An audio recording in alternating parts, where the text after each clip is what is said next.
Hello everybody and welcome back to the channel. I'm just going to do a quick update on all of these clones that I took, and this is my boxwood plant. I used some wires after I trimmed out all the dead, and I kind of wrapped some of the branches around from the back to fill in the holes in the front and make it look more full. So I kind of manipulated it to look like a nice, well-rounded shrub as much as possible, because I cut out, half of it was dead, a bunch of it. It was a really large plant. I mean, rather large. They get bigger than that, but it was a pretty large plant, and I took a bunch of dead out. But here you can see the tips, and some of the tips are still kind of brown and dying, and there is some black on the stem. So I'm not positive if it's boxwood blight or not, or if it's winter damage and drought damage from the dry weather we had last year.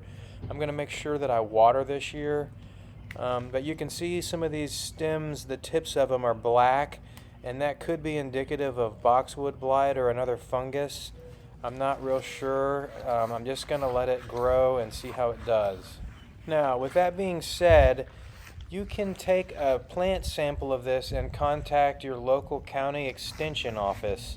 And it's easy to do. You can look it up on the internet and find your extension agriculture office. And you can speak with those people, and oftentimes you may be able to send them photographs or video of your plant, and they might be able to ID the disease or fungus or whatever it is just through photos. But if not, you can send plant samples in, and they can send it to a lab and analyze what's going on and tell you exactly what's wrong with your plants. I'm not going to do that, because if it is boxwood blight, there's no treatment for it, there's no cure yet, and the plant's going to die no matter what. So even if it's a fungus that I can treat, I'm not going to spend, $15, $20 a bottle on fungicide and treat this thing several times a year and keep controlling it. If it dies, I just won't plant boxwood anymore, and I'll get rid of this, and I'll put Arborvitaes there and rotate them out when the Arborvitaes get too big. I'll just cut them down and put new clones in and keep rotating them. But here's a look at the cuttings that I took from that. This was about a week after I took the cuttings, and they're looking really good. There's a couple of them in there that are brown. They have brown leaves on it, and I just kind of picked those out. But overall, they're looking pretty healthy, and I don't really see any signs of boxwood blight or anything in those cuttings. So hopefully they will live. And what I'll do is just plant a bunch of boxwood cuttings and kind of reestablish a hedgerow. If it's not boxwood blight, then everything will just kind of reestablish itself. Now here's the Arborvitae clones, and I want to talk about these because you can see some of those little ones. They are dying, and the tips are all brown on them. So those are not doing well, some of them. And I'm going to get into why I think they're not doing well in a minute. I think they were just too small, and the shoots were green and they weren't hardened off yet.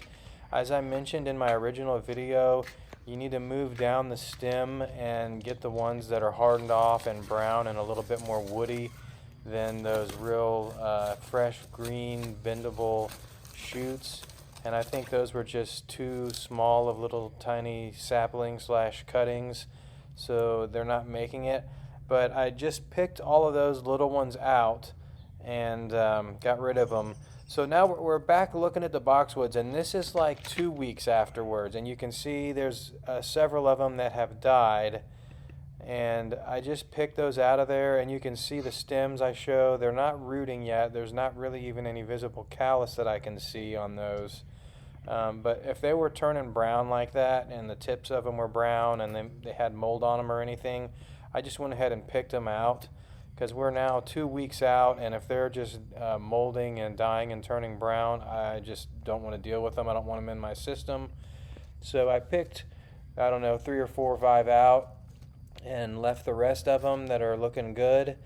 And that's what's going on here.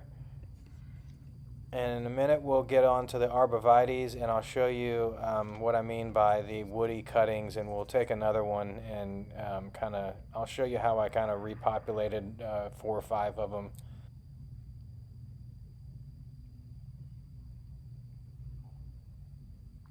So as you can see, several of these are clearly not doing well, and I'm kind of surprised, but I've started opening the top and letting them breathe now. I don't want them to just get all trapped inside with all that moisture and start developing mold and stuff.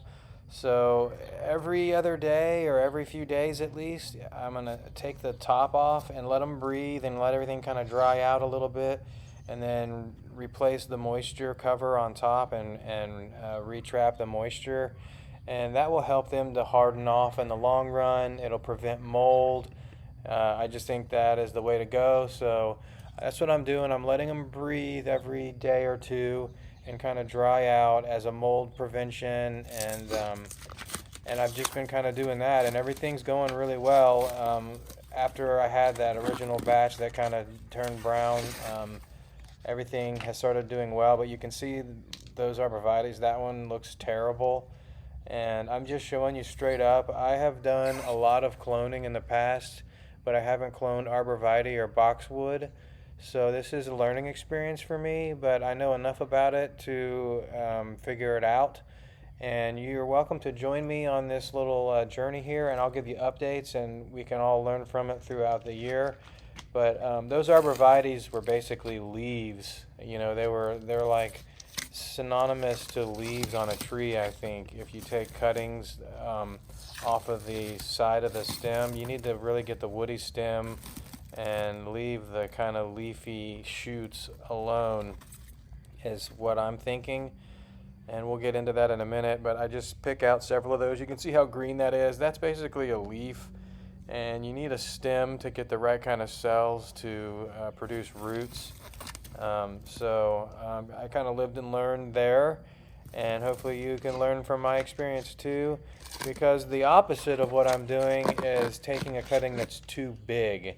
And I've seen some people that have tried to take really large cuttings, like, well, I'm just going to cut the top of the tree off and clone that. And you can't do that. There's not enough support system for it to survive. I mean, it can't make enough roots fast enough to support that amount of growth and plant mass, and they just die. So don't take them too big, and that's kind of the opposite end of the spectrum.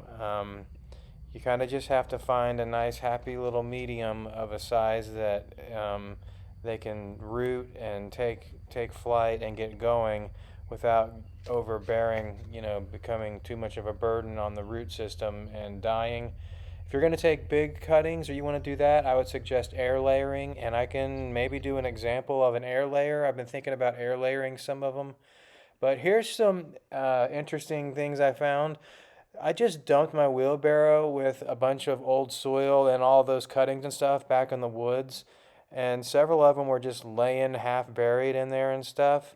So I just picked them up and I stuck them, no rooting hormone or anything, right into that potting soil. And these are in what I would consider full shade. They're under the forest canopy, and I'm just going to see how they do. So follow along and let's see. No rooting hormone, no direct sun, nothing. I just stuck those right in a mound of old potting soil, and let's see how they do. If by the end of the summer or fall, if those are rooted, I will dig them up and pot them and see how they do through the winter. Or I could just leave them where they are and let them grow through the winter there, but I don't want the roots to get too established to where it'll be a pain to like rip them out of the ground. Okay, so let's look at how you should take a cutting off of one of these Arborvitaes. When you approach the bush, you can see like that branch there, and where I'm pinching it, that's kind of where you need to take the cuttings. You can see where it turns green and it's just new tender shoots that aren't hardened off. But right down in there, you would kind of want to clip that off where it's brown and hardened. Here's another example. And like on that branch there, you could take it down there where it's brown, down here towards, where it gets closer to the main trunk. Cut them there, where you got about a pencil size or something. Now this branch is one that had some damage on it. You can see the bark on the bottom is damaged. I was trying to make a cutting out of that the other day, and I was just going to break it off with my hands, and it wasn't breaking off the tree. So the bark got all damaged and roughed up. But this morning, now that I have a tool, I kind of took my clippers out there and cut it. So I'm going to remove that damaged section of bark down there, because all that, you can't really tell, but it's all peeling off. It's just not going to be healthy. So I cut that off where I damaged it, and then we're going to make a cutting out of this right here. And I think this cutting will have a much better chance at survival, even though, again, this is another experiment here. I don't use any rooting hormone on this. I'm just doing this as an example for this video, and then I stuck it in the pot with no rooting hormone or anything. And it's going to live in that pot all through the summer this year. So it may end up rooting and taking off. But again, I clip off all the excess leaves off of it and just kind of trim it back and trim it down to a nice manageable size, because again, you don't want too much and there's some of that bark is stripping off. Like, hopefully this makes it, but it's pretty beat up on the bottom. It may not make it because, like I said, all that bark's peeling off and it got kind of beat up, but we're gonna see. But yeah, you want to trim back all those leaves and make it kind of manageable, because it doesn't have roots, so it has to support all those leaves with moisture through whatever it can soak in through the stem. And the more leaves you have, the more demand it puts on that bare stem, and that's why you can't take them too big. But I trimmed it back and just stuck it in there, and like I said, that one's really beat up, and I know that, so it may not make it, but if it does, again, it'll be a testament to just how easy this could possibly be. If that thing ends up rooting, we'll find out later, and I don't even know if I'll remember which one it is by the time I take it out, but we're gonna give it a fair chance, and maybe I can look at this video and mark it somehow. I can go out and maybe try to mark that one and see. But here's some other plants that I took. I just found these plants and I like them. They're nice little purple flowers, and I took some cuttings of those. And finally, here's the last project that I'm going to do. I had an idea of just putting Arborvitae like right into a water bottle, a plastic water bottle or something, like a rose vase, like you would just put roses in water. But I didn't have any water bottles or Coke bottles or anything. So I did have this sour cream container, and I just cut slits in the top of it and filled it up with water. It's filtered water. It's tap water that just ran through a filter, a carbon filter, to remove some of the chlorine and everything. But I just stuck them in there like you'd stick a straw into the top of a fast food drink. And I'm going to find out if you can root these things just soaking in water. I mean, it kind of makes sense. I mean, they have plenty of moisture, and these things are pretty hardy. So let's see if they'll make roots just soaking in water, like you would have, like I said, like you would have fresh cut roses in a vase of water. There's nothing in there, no rooting hormone, nothing. So again, this is the final project that I'm going to do. This will be an interesting thing to see if these things can shoot roots out in water. So follow along. We have the ones out in the woods that are in the soil with no rooting hormones. We have the glass of water, and we have the other regular clones. And these are a look at my maple trees. These pots that they're in are terrible, and they don't drain. I drilled extra holes in the bottom to get them to drain. So those little saplings, the soil was really wet for the first couple weeks, and you can see some dots on the leaves, but I haven't watered them anymore, and I'm letting them dry out. So we'll see what happens to those little trees. I really don't want to kill them. I was hoping to let them grow in those pots for a year or two, and then decide whether I wanted to plant them in the yard or put them in a bigger pot, or what I was going to do. But those pots are some type of self-watering pot, and they are just not good pots. The bottom of them holds standing water, and they just stay soaking wet, and it floods everything that's in them. So I just took a drill and drilled several holes in the bottom of them and put them in direct sun and stopped watering. We'll see how they do, and I will just kind of monitor those, and hopefully they make it. I really didn't want to kill those little trees. I was trying to give them a nice shot at life, but they did stay a little bit wet for a couple weeks, and it rained on them, and that didn't help because it kept them even more wet. But they are starting to dry out, and the soil is becoming a good consistency, texture, moisture level now. Let's just see what happens to them. Hopefully they take root, and we'll be okay. But thanks for watching, everybody. I hope you enjoyed the update, and check back for the next video in a couple weeks or whatever, and later this year we'll see how everything ends up.